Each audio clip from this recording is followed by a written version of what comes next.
El gobierno del presidente Moreno ha venido atribuyendo los conflictos carcelarios a enfrentamientos entre bandas organizadas que luchan por el control de los pabellones, aprovechándose del elevado nivel de hacinamiento en las cárceles y de que los efectivos de resguardo son insuficientes, pese a que durante varios periodos se pusieron estados de excepción, no se logró controlar esta situación y queda la certeza para los ecuatorianos de que las cárceles en términos generales están fuera de control.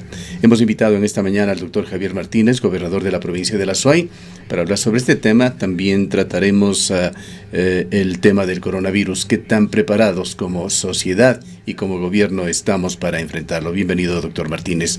Iniciemos por el tema carcelario. Muy buenos días, estimado Gustavo, Rosana.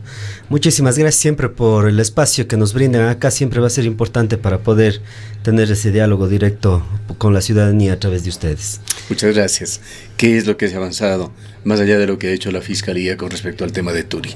Bueno, nosotros estamos dando un seguimiento permanente para determinar cuáles son las razones. Hemos tenido varios incidentes desde el jueves antes del feriado de Carnaval.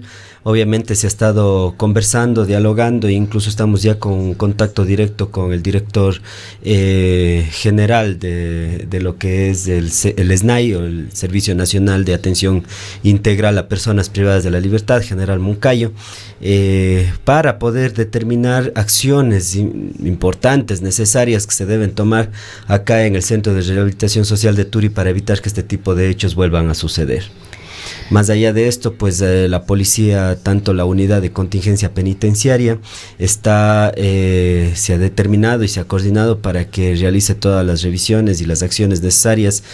Tomemos en cuenta que la Policía Nacional da un apoyo, brinda su contingente para la seguridad externa del Centro de Rehabilitación Social. Más allá de eso, pues en el caso de existir alguna novedad, algún inconveniente, como sucedió hace unos 6 meses aproximadamente, un amotinamiento, pues tiene la posibilidad y la potestad para intervenir dentro del Centro de Rehabilitación Social y obviamente retomar la calma, ¿no? En este caso, pues no se tuvieron las advertencias oportunas. Conversando o hablando específicamente del tema de las 6 muertes que se dieron hace 2 semanas aproximadamente, y no se pudo tomar acciones inmediatas, más bien posterior a que tuvimos conocimiento del posible fallecimiento de personas privadas de la libertad en el Centro de Rehabilitación Social, acudimos de forma inmediata para poder verificar cuáles han sido las razones y efectivamente qué es lo que estaba sucediendo. Lamentablemente, al ingresar, pues apoyando a lo que es criminalística y la fiscalía que realizaron el levantamiento de los cadáveres, se pudo constatar que efectivamente eran 6 personas privadas de la libertad.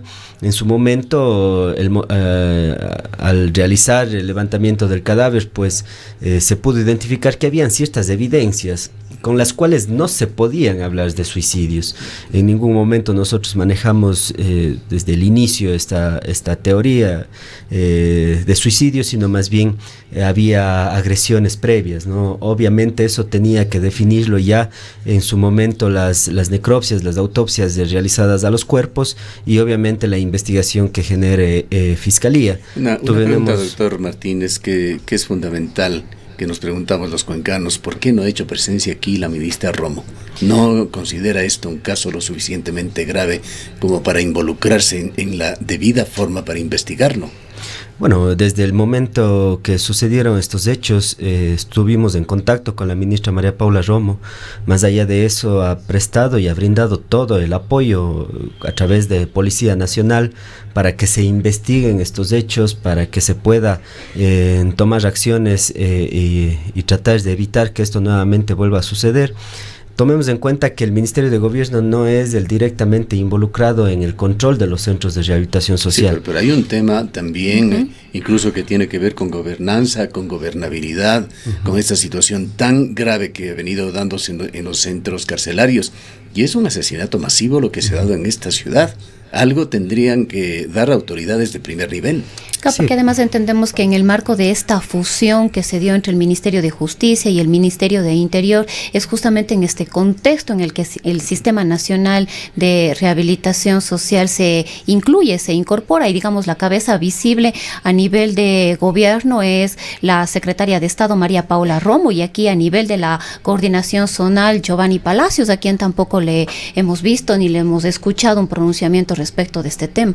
Sí, efectivamente, nosotros hemos venido haciendo una coordinación continua y permanente, más bien ha estado siempre atenta y preocupada de estas situaciones, apoyándonos con personal de Policía Nacional, no solo de aquí de la ciudad de Cuenca o de la provincia de La Suay, sino también enviando investigadores para poder determinar este tipo de hechos, ¿no? Investigadores a nivel nacional, justamente personal del eje investigativo para poder determinar este tipo de situaciones. Estamos activados en este momento con la Dirección General de Inteligencia para poder determinar. Aquí ya es una situación de, a través de la investigación también que se realice con Fiscalía, de determinar responsables de estos Yendo hechos. a un punto neurálgico, doctor Martínez, directamente y siempre en honor al tiempo también, está de alguna manera tomada la cárcel de Cuenca, el centro de reclusión de Turi por las mafias.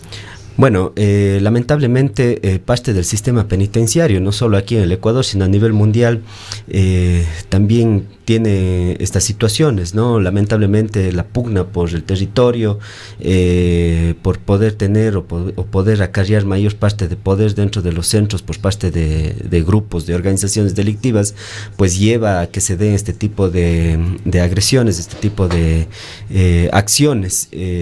Nosotros obviamente estamos al tanto, incluso se ha pedido también al Servicio Nacional de Atención Integral a Personas Privadas de la Libertad, se tomen las acciones administrativas internas, incluso sanciones a las personas que no advirtieron estas situaciones en su debido momento, y obviamente para poder hacer los cambios pertinentes dentro del centro. Ahora, señor gobernador, son secretos a voces, digamos, lo que ocurre al interior de las cárceles del país. Hace no mucho tiempo hubo una declaratoria de emergencia precisamente ante una serie de sucesos que se vinieron dando en los distintos centros de rehabilitación a nivel nacional. Parecería que el control se ha desbordado, es decir, no se ha podido llegar a controlar las situaciones dentro de las cárceles del país. Y quizás otro de los elementos, si bien el asesinato a las personas privadas de la libertad es un hecho realmente lamentable, doloroso,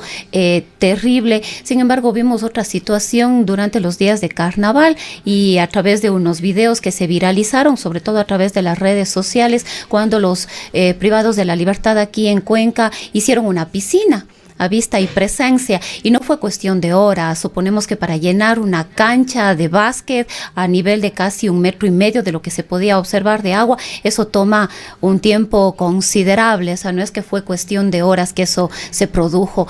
Se ha desbordado el tema del control en los centros de rehabilitación. Efectivamente, nosotros estuvimos sumamente preocupados. Lamentablemente no tuvimos una alerta temprana para poder prevenir este tipo de situaciones.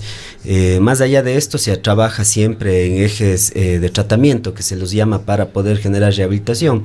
Y dentro de esto, pues se organizan diferentes tipos de actividades culturales, deportivas, artísticas, laborales, dentro de los centros de rehabilitación social.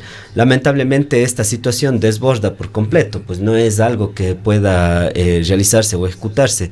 Estamos hablando, como usted bien lo dice, pues Rosana es prácticamente a manera de piscina. Convirtieron el patio del pabellón, un patio que, para que más o menos tenga una idea la ciudadanía, pues corresponde a las dimensiones de una cancha de uso múltiple, no es un espacio pequeño, digámoslo así, y obviamente se pudo determinar que va entre 1,30 metros y 1,50 la altura. Esta es esa imagen de descontrol total. Así es. Entonces se ha pedido ya un informe correspondiente a este tema. Los agentes de seguridad penitenciaria son quienes debían haber dado el aviso oportuno, la alerta con respecto a este tema, para poder tomar medidas y acciones y evitar que este tipo de situaciones sucedan. Más allá de esto, pues es un gasto indiscriminado de agua, ¿no? Indistintamente de lo que se pueda considerar después como una contravención o como un delito, pero obviamente necesitamos retomar ese control a través de lo más grave de estas imágenes, señor gobernador, que en otras circunstancias a lo mejor podían caer dentro de lo lúdico, una lectura curiosa para la época de carnaval, pero no después de los gravísimos sucesos, menos diríamos, después de los gravísimos sucesos. La idea que queda es de un descontrol del centro carcelario. Además, alimentan esas teorías que hay de que estas mafias tomadas los centros carcelarios no actúan por sí solos, interactúan, tienen una complicidad con autoridades del nivel que sea a quienes les toca controlar las cárceles, y no han sido escasos los incidentes en los cuales guardias de seguridad han estado involucrados en introducir chips telefónicos, incluso droga a este centro carcelario. Entonces cabe una investigación más profunda. Y otro hecho que quisiera también comentarle a usted, que viene afectando incluso a esta investigación, dicho también por el fiscal que investiga el caso, la falta de cámaras que no pueden aportar con evidencias. Hubo un incidente aquí ya hace algo más de un año, en el cual se destruyeron cámaras en este centro carcelario y no se ha podido reemplazar. Esto da cuenta también de ese queme-importismo oficial, porque, por favor, en cuántas cosas se gasta en Ecuador y no puede aprovisionarse debidamente en materia de seguridad de este centro carcelario en el cual se están generando problemas tan graves. Sí, efectivamente, Gustavo, nosotros pedimos un informe con respecto a este tema. El amotinamiento fue hace aproximadamente unos 6 meses, si no mal recuerdo. Cuando se destruyeron las cámaras. Exactamente, cuando hubo una destrucción de 120 cámaras a nivel del Centro de Rehabilitación Social, hubo la destrucción del policlínico que realiza la atención médica a las personas privadas de la libertad, y de otros elementos de seguridad adicionales, ¿no? Que es inhibidores, algunas puertas, algunos candados de seguridad. En realidad, lo que tenemos conocimiento es que de las 120 cámaras destruidas, 58 han sido ya repuestas. El resto de cámaras se está haciendo justamente ya los trámites por temas de seguro. Lo que lamentablemente discúlpeme que le contradiga, pero lo que nos dijo la directora de la cárcel es que esas 50 o 60, nos decía, no fueron destruidas, no es que se han reemplazado, sino fueron las que sobrevivieron a ese ataque. En realidad no se ha dado un solo paso para restaurar la seguridad en materia de este control a través del video. Bueno, ese es el informe que a mí me habían pasado justamente desde la dirección del Centro de Rehabilitación Social, y es por esa razón que nosotros necesitamos tener y retomar ese control. Por esa razón hemos solicitado, he tenido ya un contacto directo con el general Moncayo para poder solicitar que se tomen acciones inmediatas para retomar ese control. Ahora, hablando de acciones inmediatas, precisamente habrá sanciones, son algunas de las inquietudes además que nos están llegando, es decir, vemos lo que ocurre al interior del Centro de Rehabilitación Social, pero nos preguntamos si habrán cambios, habrán sanciones. Entendemos que hay un proceso de investigación abierto, pero debe haber ya indicios de ciertas responsabilidades u omisiones al interior de este centro. Sí, por supuesto, indudablemente. Ahí en primera instancia los agentes de seguridad penitenciaria, que a pesar de no existir cámaras, son quienes deben velar por la seguridad, y en el caso de que sobrepase su capacidad para poder hacerlo, pues deben dar el alerta inmediata para poder tomar acciones con la fuerza pública, en este caso con Policía Nacional, ¿no? Entonces ellos son los primeros llamados a tomar las acciones inmediatas. Si es que no cumplieron de forma debida su trabajo, deberán ser sancionados. Tenemos entendido que ya iniciaron las acciones administrativas dentro del Servicio Nacional de Atención Integral a Personas Privadas de la Libertad para poder generar estas sanciones. No va solo dirigido a agentes de seguridad penitenciaria, sino también a lo que sería funcionarios administrativos del Centro de Rehabilitación Social. En lo que se refiere a otra amenaza, doctor Martínez, que le toca a las autoridades fundamentalmente enfrentarla, sobre todo guiar a la población el coronavirus, ¿qué tan preparados estamos? Bueno, el Ministerio de Salud Pública, que es el ente rector a nivel nacional y quien tiene la vocería con respecto al tema del coronavirus, pues ha tomado ya varias acciones, ¿no? Se ha incrementado lo que son los controles en aeropuertos, en puestos navieros internacionales, y también en lo que es los pasos fronterizos, tanto al norte como al sur de nuestro país. Se están haciendo las pruebas para poder determinar si es que algún viaje viajero presenta algún tipo de síntoma y poder ponerlo en periodo de cuarentena.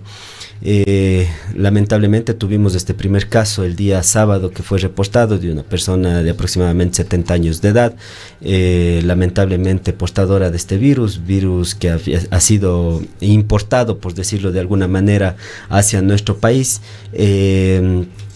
Se ha dado un seguimiento estricto. Lamentablemente, luego de este caso hemos tenido 6 casos adicionales más, el último reportado el día lunes por la noche, justamente por parte del Ministerio de Salud. Se tiene entendido y se tiene conocimiento que está establecido ya el cerco epidemiológico para todas las personas que pueden ser consideradas sospechosas de portar el virus. Lo que nosotros podemos informar acá en la provincia de La Suay, en nuestra ciudad de Cuenca, no tenemos confirmado ningún caso de coronavirus. Se está dando un seguimiento estricto. Teníamos una persona de aproximadamente unos 27 años de edad que había sido internada en el subcentro Mariano Estrella, justamente con alguna duda por haber viajado en el mismo vuelo de la persona que dio el primer positivo acá en nuestro país.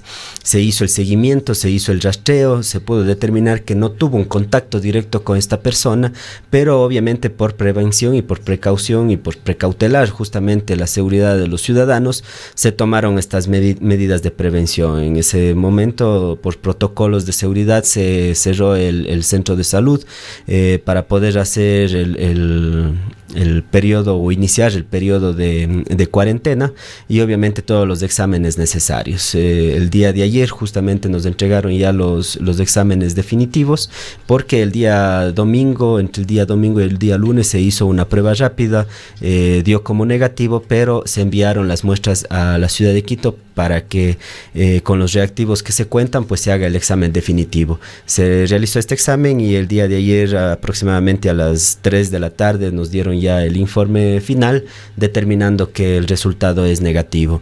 Es por eso que podemos indicar que acá en la ciudad, en la provincia, no tenemos ningún caso confirmado. Estamos incrementando incluso el Ministerio de Salud, con el apoyo de otras instituciones como el Instituto de Seguridad Social, como lo es también Bomberos, Cruz Roja. El día lunes en la tarde tuvimos también una reunión de coordinación con las diferentes instituciones, pues para tomar ciertas medidas adicionales, ¿no? Poder también nosotros hacer una revisión acá en el aeropuerto de la ciudad de Cuenca, el aeropuerto Mariscal Amar, con la finalidad de poder prevenir cualquier tipo de situación. Tomemos en cuenta que el austroecuatoriano tiene un alto índice de migración hacia el extranjero, y a veces tenemos ciudadanos que vienen desde otros países y en conexiones directas hacia la ciudad de Cuenca. Es importante hacer estas revisiones para poder prevenir cualquier tipo de contagio que se pueda dar en nuestra ciudad y en nuestra provincia. Hay un estado de alerta que llega ya casi al más alto nivel. Es cuestión posiblemente de horas o de días a que se declare una pandemia por parte de la Organización Mundial de la Salud, pero el estado de alerta es muy alto para todos los países del mundo, doctor Martínez.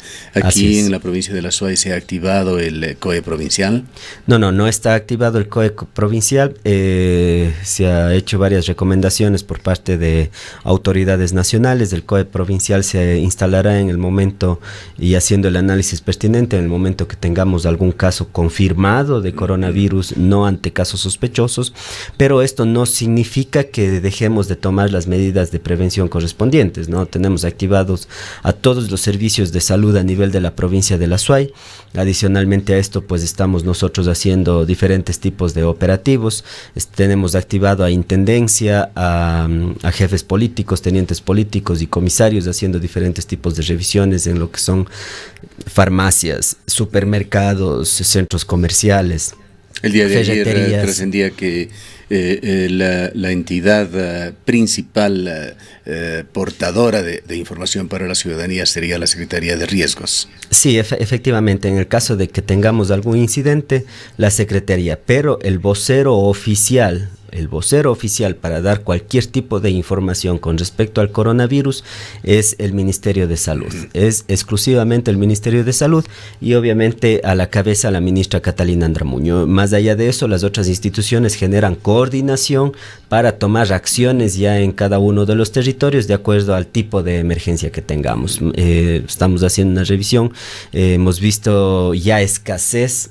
La ciudad, en realidad, las farmacias y otras empresas que distribuyen productos como lo son el gel antiséptico, las mascarillas, no tenían en realidad previstos que pueda darse este tipo de acciones, una demanda masiva de estos productos. ¿Han tomado medidas para evitar la especulación? Sí, se están haciendo las revisiones. Lo que sucede es que ha desaparecido de las farmacias, de los sitios de expendio y aparecen ahora en las calles a precios de especulación. A precios más altos. Nosotros justamente estamos haciendo una revisión con Intendencia y también conjuntamente con ARCSA para poder determinar cuál es el motivo del desabastecimiento. Lamentablemente fue sí una sobredemanda. Hemos tenido la posibilidad también de ingresar a bodegas para determinar si es que efectivamente hay ocultamiento de los productos para generar la especulación.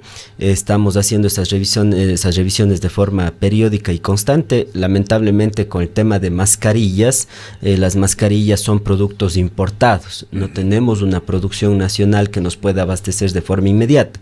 No así con el gel antiséptico. Se ha establecido que en esta semana las empresas van nuevamente a restablecer el abastecimiento acá en la provincia de La Suay, pero en el tema de las mascarillas debemos esperar el tema de la importación. Más allá de estos elementos básicos de prevención que son sumamente importantes, más importante es prevenir que lamentar cabe. Por supuesto que sí. Cabe esto ahora más que nunca, pero está también la posibilidad de que la infección por este virus pueda crecer y crecer significativamente. ¿Qué tan preparados estamos? ¿Cuántas camas existen en los hospitales? ¿Cómo estamos con antirretrovirales? Con los elementos e insumos médicos para enfrentar la emergencia. Bueno, estamos ya preparados. Recordemos que se han establecido 15 hospitales a nivel nacional que son considerados hospitales centinelas para atender casos específicos ya de coronavirus. En el caso de La Suay es el Hospital Vicente Corral Moscoso, que ya ha destinado una área completamente aislada para poder atender casos sospechosos. ¿Tiene idea usted cuántos pacientes se podría eventualmente acoger allí? Estábamos hablando de aproximadamente unas 20 camas de inicio para poder realizar la atención en el hospital. Más allá de eso, pues se ha generado ya una capacitación a todos los profesionales de la salud que están trabajando en los diferentes centros de salud de acá de la provincia de La Suay para que puedan realizar una atención primaria, ¿no? E ir identificando a través de un seguimiento al paciente cuáles son las consecuencias o cuáles son las situaciones de acuerdo a los síntomas que pueda presentar este paciente, ¿no? Entonces es importante, eso sí, la responsabilidad de la ciudadanía, no automedicarse. El hecho de automedicarse puede generar inconvenientes y ocultar de alguna manera la sintomatología correspondiente al coronavirus, más bien de forma inmediata si tiene alguna sospecha. Se puede dar el contagio con contacto directo con una persona que haya dado un positivo al coronavirus. Esa es principalmente una de las formas de contagio. Si es que tenemos a través de este rastreo una identificación de que esa persona efectivamente tuvo un contacto, pues se le considera un caso sospechoso y entra en un periodo de cuarentena. Tenemos dos fases, la cuarentena domiciliaria y la cuarentena hospitalaria. En el caso, por ejemplo, de las 6 personas que han sido dadas positivo posterior a la persona al primer caso, ellos están en cuarentena domiciliaria con revisión permanente. Entendemos que al momento son 100 personas, eran 177 y se dijo desde el Ministerio de Salud que había bajado el número de personas observadas. Este número es de personas que están dentro del cerco epidemiológico, que se les hace un seguimiento por algún tema de sospecha de haber contraído el contagio del coronavirus. Efectivamente, el día de ayer se dio la respuesta. teníamos 177 personas en primera instancia, luego bajaron a 100 personas, 77 ya fueron dadas de alta por haber cumplido su periodo de cuarentena y no presentar ningún tipo de sintomatología. Bien, queremos agradecerle. No sé si alguna otra novedad importante desea comunicar a la ciudadanía, señor gobernador. Bueno, estimado Gustavo, también siempre tratando de, dentro de estas situaciones negativas que tenemos que afrontar como autoridades, para eso estamos aquí, y más bien siempre ha sido una posición nuestra, pues dar la cara y enfrentar estas situaciones de la mejor manera posible, pero también tenemos buenas noticias para la provincia de La Suay. Por favor, cuéntenos, que nos hacen falta. Son recursos importantes que se van a dar a la provincia dentro del marco del proyecto Unidos por La Suay, Unidos por Cuenca, que ha sido implementado y siempre ha dado seguimiento el ministro Iván Granda. Pues se han obtenido recursos importantes, se va a entregar a la prefectura de La Suay el día jueves. Son $5 millones por concepto de compra de acciones de Elegaustro. Adicionalmente a esto se le dará $1.973.000 por concepto de pago de utilidades justamente de Elegaustro, y también a través de un trabajo importante que se ha hecho con el BEDE se le va a dar aproximadamente 7,5 millones adicionales a la prefectura de La Suay. Preocupados también justamente por la vialidad interna, por los proyectos de riego que están por concluirse y son proyectos que se van a construir, pues se entregarán estos recursos a la prefectura de La Suay para que pueda cumplir con sus funciones. Sobre el imprescindible subsidio al tranvía, no se ha conversado, no se ha decidido nada. Este tema todavía está pendiente, vamos nosotros a revisar, se está haciendo un análisis incluso con el Ministerio de Transporte y Obras Públicas a determinar la posibilidad de poder apoyar con estos recursos. Más allá de eso, pues son 180 millones también que se va a dar en el marco del Bicentenario de Cuenca por el tema de vialidad para la ciudad específicamente, lo que es ingresos. ¿De qué manera vendrán esos 180 millones? Es muy importante ser lo más específico posible. Sí, son 180 millones de dólares que están destinados ya para la primera etapa de la construcción de los 4 carriles del acceso sur a la ciudad de Cuenca, un proyecto muy importante para mejorar esa conexión que nosotros tenemos. Más allá de eso, pues también se van a destinar $2 millones para los estudios de la vía Soldados Balao-Guayas. Es una vía alterna. Estamos teniendo inconvenientes y eso es una realidad con la Cuenca. ¿En coordinación con la prefectura provincial? Sí, esto es en coordinación con la prefectura de La Suay al ser competencia directa esta vía, este trazado, pero ha sido importante por parte del gobierno nacional entregar o dar ese aporte de recursos para los estudios. Decía que está en problemas siempre tenemos inconvenientes en lo que es la cuenca Molleturo-El Empalme, y la idea justamente de estos recursos es para darle una alternativa a la ciudadanía con una vía de calidad y que pueda conectarnos directamente con la provincia del Guayas. Gracias nuevamente por su presencia. Han escuchado al gobernador de la provincia de La Suay, el doctor Javier Martínez.